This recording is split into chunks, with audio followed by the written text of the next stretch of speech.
पढ़ाई छोड़कर लोग आजकल खेल रहे हैं पबजी, और अगर नौकरी न मिली तो बेचनी पड़ेगी सब्जी। भैया अगर नियत सच्ची हो, अगर नियत सच्ची हो तो कोई भी सफेद को पूछ ही ले। तुम शहर में कहते हो ना कि एटीट्यूड, शहर में एटीट्यूड जिसे तुम कहते हो उसे गांव में अड़वेंगा कहा जाता है, अड़वेंगा।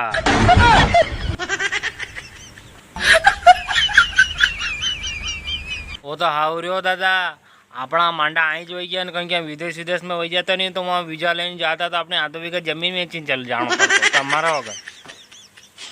दादा अबे चल रो निंदवारो काम, और निंदवारो काम ऐसो चली रहो है कि बड़ो बड़ो चारो वही रहो, वो ओंखड़ो ओंखड़ो नींदी रहा, चारो निखाड़ी रहा है नहीं। बड़ी खेत में कैसो चारो उगता होगा लेकिन बाया बाया नींदेगा नहीं, तो आखिरकार तारीफ तो अपने खेत की जाएगा। यह तो आपके साल ऐसो हो गया, पोर तो ऐसो थो भी कौन दवाई छंटाड़ी ने ऐसो कर देते हो कि झंझनाट ना। अब जन कहीं कैसो हो गयो ने बगदा खा भी अनोखा अनोखा नाम रे।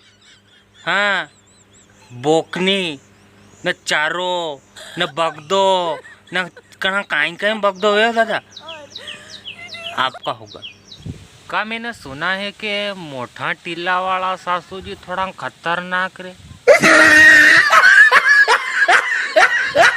कोकिला बाई जो कोकिला बाई। अगर कोई पूछे कि तुम्हारे टेंशन का कारण क्या था तो बता देना कि ब्याह की चिंता खा गई थी।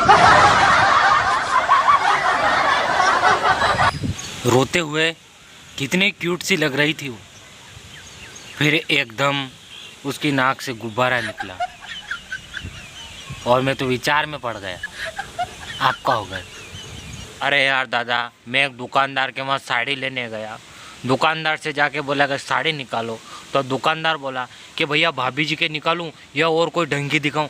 अब इसका क्या मतलब हुआ भाई?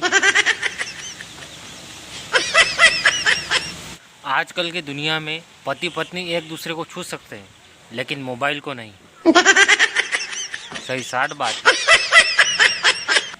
दादा तीसरी लहर तो ऐसे आ रही है जैसे कोई नई नवेली दुल्हन हो, और डर ऐसे रहे हैं जैसे बड़ी बड़ी खूंखार हो।